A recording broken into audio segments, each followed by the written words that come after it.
సిద్ధంగా ఉన్నారు. సంగప్ప గారు నమస్తే భరత్. నమస్తే.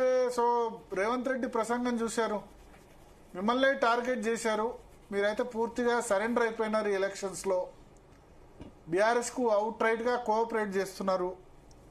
కాళేశ్వరం విచారణ ఎక్కడి వరకు వచ్చింది? 3 నెలలు అయింది సిబిఐ విచారణకి ఇచ్చి, కనీసం ఎఫ్ఐఆర్ కూడా దాఖలు చేయలేదు. ఇవన్నీ ఆరోపణలు కూడా చేశారు రేవంత్ రెడ్డి. భరత్, 2 విషయాలు ఇక్కడ. ఈరోజు నేను రేవంత్ రెడ్డి గారి స్పీచ్ కొంతవరకు విన్నా, కొంత మీ ద్వారా కూడా ఇప్పుడు నేను తెలుసుకున్నా. కాంగ్రెస్, భారతీయ జనతా పార్టీ ఎవరికి సరెండర్ కాదు, మొదటిది. రెండోది, బీఆర్ఎస్ మేము ఇద్దరం దోస్తాన ఉంటే బండి సంజయ్ గారి మీద ఆ స్థాయిలో కేటీఆర్ గారు పరువు నష్టం దావానే వేసేవారు కాదు. మేము ఆ 10 ఏళ్ళు, ముఖ్యంగా గత 5 సంవత్సరాలు అయితే బీఆర్ఎస్ మీద పోరాటం చేసిన మా పోరాట ఫలితమే ఒక రకంగా కాంగ్రెస్కి వచ్చింది. బీఆర్ఎస్ చేసిన వ్యతిరేకత అంతా ప్రజల్లో మేము ఎక్స్ప్రెస్ చేస్తున్నాం. కాబట్టి బీఆర్ఎస్ తో మేము ఎప్పుడు కలిసే అవకాశం లేదు. నిజానికి వాళ్ళిద్దరు, ఎవరు బీఆర్ఎస్ అండ్ కాంగ్రెస్, వాళ్ళిద్దరు కూడా ఈ ఎలక్షన్ విషయం పక్కన పెడితే తర్వాత రేపు ఈరోజు మాగంటి సునీత ఇక్కడ ఉన్నది, రేపు ఎక్కడ ఉంటారో తెలియదు. రేపు మాగంటి సునీత టీఆర్ఎస్ లో గెలిచినా కూడా కాంగ్రెస్ గెలిచినట్టే, కాంగ్రెస్ కి పోతుండొచ్చు, చెప్పలేము. మొదటిది. రెండోది, ఇద్దరు కూడా చాలా గొప్పగా ఒక నరేషన్ క్రియేట్ చేస్తున్న అభివృద్ధి లేదు అని చెప్పి 10 ఏళ్లలో వాళ్ళు ఏం చేయలేదని కాంగ్రెస్ వాళ్ళు అంటున్నారు. అయ్యి వచ్చి 2 ఏళ్లలో రేవంత్ రెడ్డి ఏం చేయలేదని చెప్పి. ముఖ్యంగా ఇంతకుముందు కేటీఆర్ మాట్లాడినా లేకపోతే రేవంత్ రెడ్డి మాట అభివృద్ధి చుట్టే మాట్లాడుతున్నారు. 10 ఏళ్ళు టీఆర్ఎస్ అధికారంలో ఉంది. ఒక డ్రైనేజ్, ఒక పర్ఫెక్ట్ గా ఉన్నటువంటి ఒక డ్రైనేజ్ నిర్మించలేకపోయారు వాళ్ళు 10 years లో జూబ్లీహిల్స్ లో. నేను గత నెల రోజుల నుంచి జూబ్లీహిల్స్ చదువుతున్నాను. ముక్కు మూసుకోకుండా ఒక 10 అడుగులు కూడా వేయలేము అక్కడ. ఎందుకంటే అక్కడ డ్రైనేజ్ మొత్తం పొంగి పొరులుతూ ఉంటుంది. వర్షం పడితే దాని పరిస్థితి దారుణం. తర్వాత అక్కడ బస్తీలు ఉన్నాయి, చిన్న చిన్న స్లమ్స్ ఉన్నాయి. అక్కడ ఉన్నటువంటి వాళ్ళందరూ కూడా చాలా పేదవాళ్ళు ఉంటారు. ఆ పేరుక జూబ్లీహిల్స్ ఎవరు ఉంటారు అక్కడ. మరి వాళ్ళందరికీ వీళ్ళు ఏం చేసిన విషయం పైన వాళ్ళకి అవగాహన ఉండదా 10 ఏళ్లలో? తర్వాత ఈ గవర్నమెంట్ వచ్చి 2 years అయింది భరత్. ఇది ఒక నెలలో, 2 నెలలో, 3 నెలలో కాలేదు. దాదాపు 2 సంవత్సరాలు అయింది. ఇంకో 3 ఏళ్ళైతే అయిపోతుంది. ఈ 2 ఏళ్లలో ఏం ప్రయత్నం చేసిరని అక్కడ ప్రజలకి. సరే, అంటే ఇప్పుడు రేవంత్ రెడ్డి డైరెక్ట్ అలిగేషన్ మీద ఏమంటారు? కాళేశ్వరం విషయంలో ఎందుకు ఒక ఇంచు కూడా కదలలేదు? కాళేశ్వరం కేసు అసెంబ్లీ రిజల్యూషన్ చేసి సిబిఐకి అప్పగించి అసెంబ్లీ సమావేశాలు పెట్టి 3 నెలలు అయింది. ఎఫ్ఐఆర్ కూడా ఇంతవరకు దాఖలు చేయలేదు. సిబిఐ దాని కోర్స్ అది చేస్తుంది.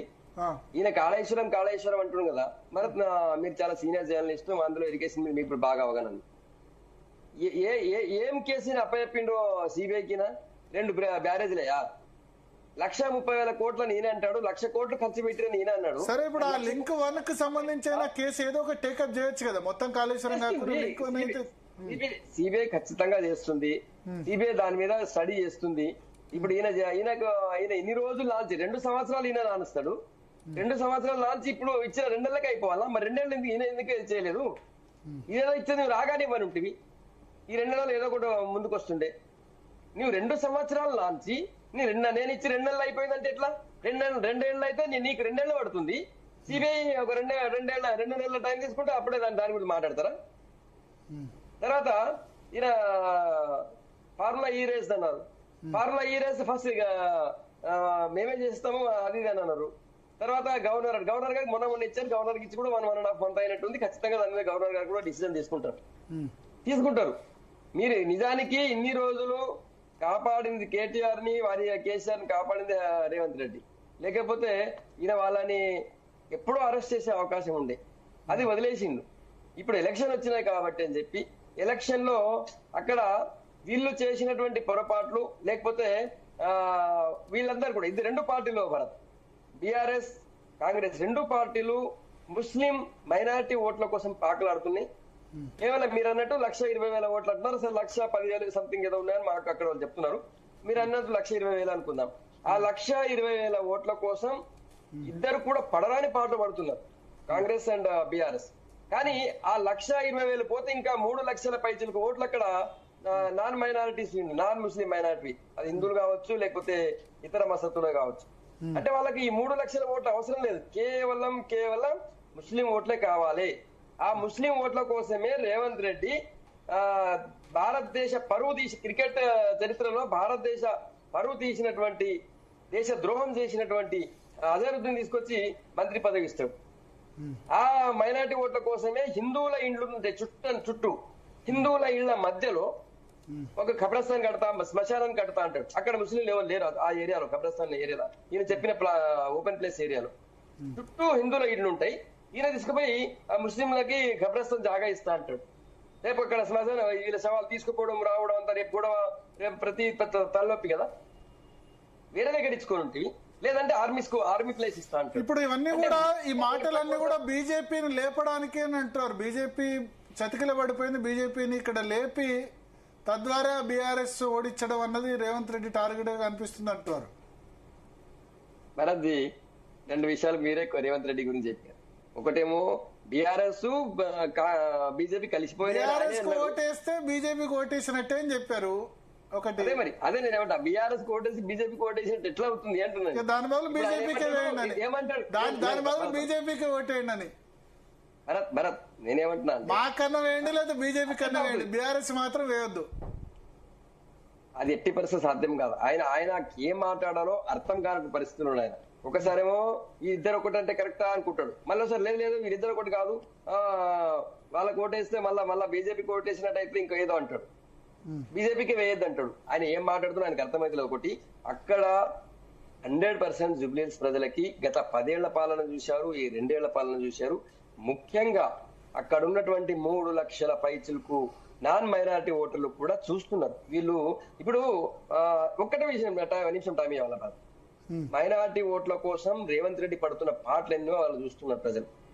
ఇక రేవంత్ రెడ్డి మైనారిటీ ఓట్ల కోసం పడుతున్నాడు, పోయి అసదుద్దీన్ ఓవైసీని ఆయన సంఖ్యలో పెట్టుకున్నాడు. వీళ్ళ క్యాండిడేట్ పోయి ఆయన పేరు ప్రకటించగానే పోయి అసదుద్దీన్ ఓవైసీ కాలు మొక్కిండు, ఆయన నామినేషన్ వేసేయడానికి అక్బరుద్దీన్ ఓవైసీ వాళ్ళందరూ రావాలని చెప్పి ఆయన కాలు మొక్కిండు. ఇవన్నీ అక్కడ ప్రజలు చూసిరు. అయితే టెన్షన్ పడ్డ కేటీఆర్ అరే మైనారిటీ ఓట్లని అడ్డే పోయేటట్టున్నాయి అనుకున్నాడు. ఏమనుకున్నాడు, వెంటనే హిందువుల్ని నరికి చంపుతా, నాకు టైం ఇవ్వండి అని చెప్పి ఇంకొక అక్బరుద్దీన్ ఓవైసీ కావాలని చెప్పి కలగన్నటువంటి ఒక రోగిని, వాడు పెద్ద హీరోని తీసుకొచ్చి వాని మెడలో కండ వేసి వాడిని పార్టీలో కలుపుకుంటాడు. వాడు హిందువుల్ని నరికి చంపుతా అన్నటువంటి ఒక రోగాడు. తర్వాత ఇదే కేటీఆర్ చెప్తాడు, నేను అంతకుముందు స్కూల్ జాగా తీసుకొని నేను మీకు ఖబ్రస్థాన్ కట్టించిన, ఇప్పుడు కూడా మాకు ఈ జుబ్లీహిల్స్ గెలిస్తే నెక్స్ట్ మాదే గవర్నమెంట్ వస్తే మళ్ళా మీకు ఖబ్రస్థాన్ కట్టిస్తా అని చెప్పి ఉర్దూలో మాట్లాడతాడు. అక్కడ 3 లక్షల మంది హిందువులు కానీ లేకపోతే నాన్ మైనారిటీ వాళ్ళు లేరా? వాళ్ళు ఎవరు వీళ్ళ ఓటర్లు కాదా? కాబట్టి అక్కడున్న ప్రజలు పక్కా ఆలోచిస్తున్నారు. 100% వీళ్ళిద్దరు కూడా ఏ విధంగా అయితే మైనారిటీ ఓట్ల కోసం పాకలాడుతున్నారో ప్రజలు కూడా గమనిస్తున్నారు. ఎట్టి పరిస్థితులు కూడా ఎంఐఎం యొక్క దీంట్లో ఈ జుబ్లీహిల్స్ ప్రజలు పడాలని కోరుకుంటలేదు. ఈరోజు నవీన్ యాదవ్ గెలిచిన మరుక్షణం నెక్స్ట్ మేయర్ సీట్ ఎంఐఎం పోతుంది. ఇప్పుడు ఓల్డ్ సిటీలో పరిస్థితి ఎట్లుందో అది మొత్తం హైదరాబాద్ మొత్తం రాబోతుంది. అట్లాంటి పరిస్థితుల్లో ప్రజలు ఎవరు కూడా దానికి ఒప్పుకోవడానికి సిద్ధంగా లేరు. నేను జుబ్లీహిల్స్ చదువుతున్నా, చాలా అండర్ కరెంట్ గా భారతీయ